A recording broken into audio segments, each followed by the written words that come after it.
নেতৃবৃন্দ এই পর্যায়ে বক্তব্য নিয়ে আসেন বাংলাদেশ জাতীয়তাবাদী দল ধনবাড়ী উপজেলা শাখার যিনি বারবার দায়িত্ব পালন করে আসছেন এবং বর্তমানে যিনি সংগ্রামী সভাপতির দায়িত্ব পালন করে আসছেন বিশিষ্ট শিক্ষাবিদ এবং আসিয়া হাসান আলী মহিলা কলেজের সাবেক সফল অধ্যক্ষ ধনবাড়ী উপজেলা বিএনপির সংগ্রামী সভাপতি জননেতা অধ্যক্ষ মাইজুর রহমান স্যার জননেতা অধ্যক্ষ মাইজুর রহমান স্যার।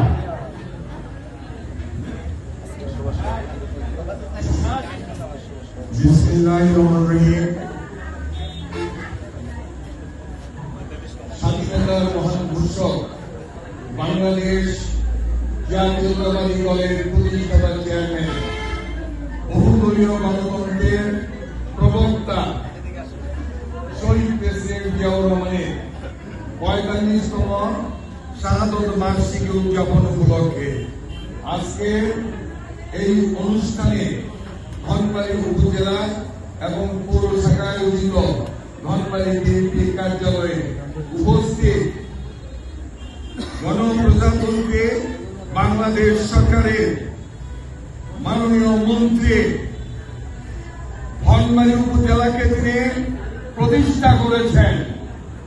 আমাদের ধনবাড়ী উপজেলার সংগ্রামী প্রতিষ্ঠাতা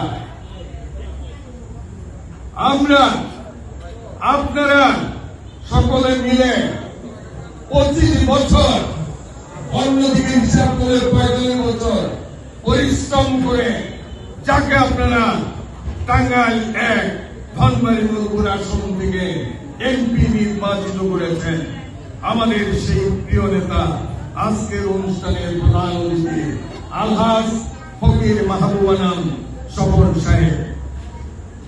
এখানে উপস্থিত আছেন বাংলাদেশ জাতীয়তাবাদী দল কেন্দ্রীয় কমিটির সম্মানিত নির্বাহী কমিটির অন্যতম সদস্য অ্যাডভোকেট শামসুজ্জামান সুরুজ। এখানে উপস্থিত আছেন ধনবাড়ী মধুপুর উপজেলা বিএনপি আমার সহযোদ্ধা সভাপতি জনাব জাকির হোসেন সরকার, সাবেক চেয়ারম্যান। উপস্থিত ধনবাড়ী পৌর বিএনপি সংগ্রামী সভাপতি, ধনবাড়ী কলেজের সাবেক সিএস এস.এম. সুবহান সাহেব। উপস্থিত ধনবাড়ী পৌর বিএনপির সংগ্রামী সাধারণ সম্পাদক জনাব রফিকুল ইসলাম স্বপন। এখানে উপস্থিত আছেন আমাদের প্রিয় নেতা, আমাদের এমপি এবং মন্ত্রী মহোদয়ের দুই বন্ধু, একজন মুজাম্মিল হোসেন সাহেব, আরেকজন আমেরিকা প্রবাসী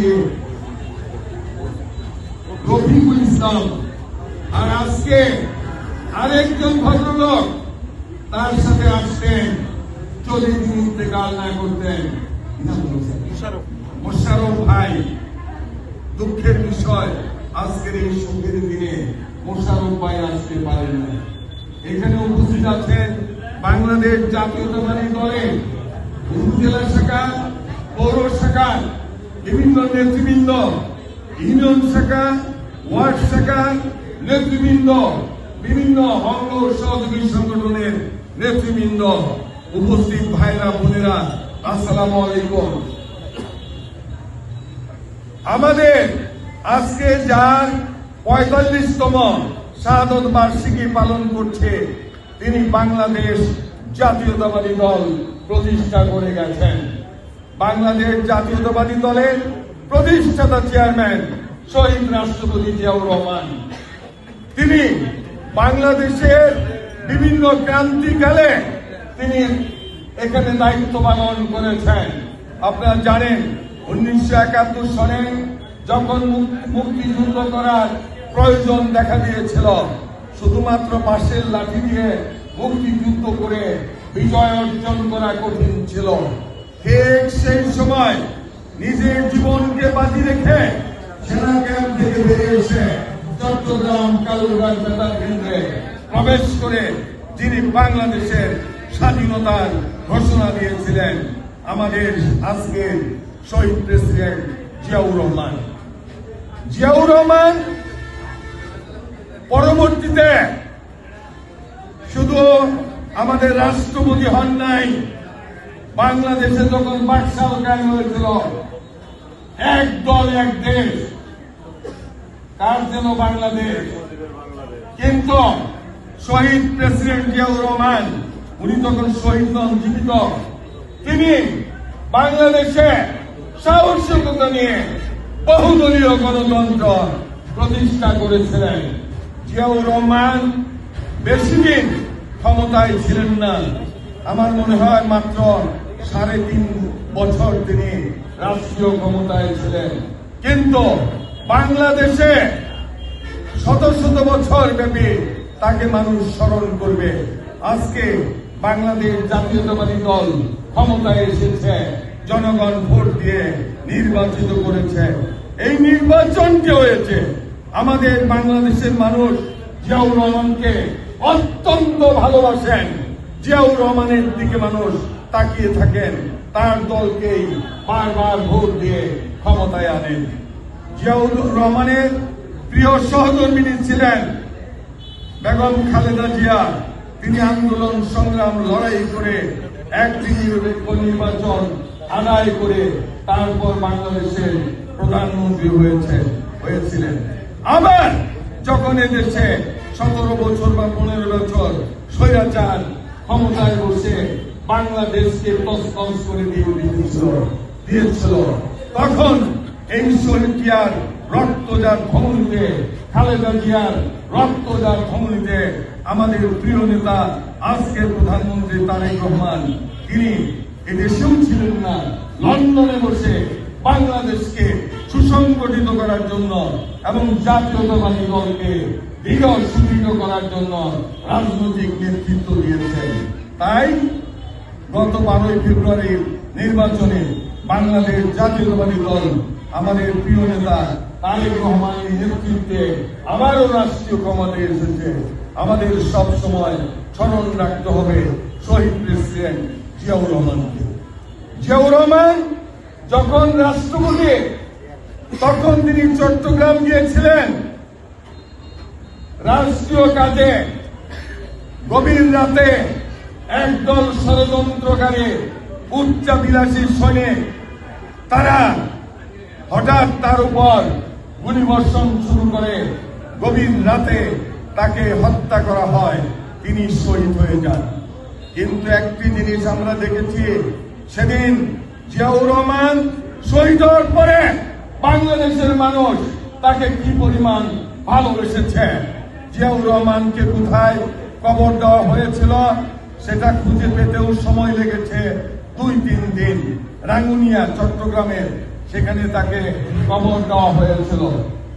সেখান থেকে উদ্ধার করে হেলিকপ্টারে তাকে ঢাকায় নিয়ে আসা হয় মানিক মিয়া এভিনিউতে। মানিক মিয়া এভিনিউতে রাষ্ট্রপতি জিয়াউর রহমানের জানাজা নামাজ হয়েছিল। 40 দিন ব্যাপী তার মৃত্যুজনিত কারণে শাহাদতের পর রাষ্ট্রীয় শোক পালন করা হয়েছে। বিদেশেও শহীদ জিয়ার এই মৃত্যুটাকে সহজভাবে গ্রহণ করে নাই, তারাও শোক পালন করেছে। মানিক মিয়া এভিনিউতে জিয়াউর রহমানের যে জানাজা নামাজ হয়েছিল, সেই জানাজা নামাজ ছিল এশিয়ার মধ্যে সবচেয়ে সর্ববৃহৎ একটি জানাজা নামাজ। জিয়াউর রহমান 30শে মে শাহাদত বরণ করেন। তারপর তাকে এখন যে সংসদ ভবনের পাশে জিয়াউর দান, সেখানে তাকে মাজার দেওয়া হয়েছে, কবর দেওয়া হয়েছে। প্রতিদিন সেখানে প্রচুর লোক যান, তার জন্য দোয়া করেন। দেশনেত্রী বেগম খালেদা জিয়ার যে কবর, সেটাও সৌভাগ্যক্রমে আমাদের শহীদ রাষ্ট্রপতি জিয়াউর রহমানের কবরের পাশে হয়েছে। এগুলো সবে মহান আল্লাহ তাআলার ইচ্ছায় হয়। যেখানে জিয়াউর রহমানের কবর পর্যন্ত সরানোর জন্য চক্রান্ত চলছিল, সরাইতে তো পারেই নাই, তারই পাশে কবর হয়েছে তার সহধর্মিণী বেগম খালেদা জিয়া। আমি জিয়াউর রহমান যখন ইন্তেকাল শহীদ হন, বরিশালে ছিলাম। আমি যখন শুনলাম জিয়াউর রহমান ইন্তেকাল শহীদ হয়েছেন, আশ্চর্য হয়ে গেলাম।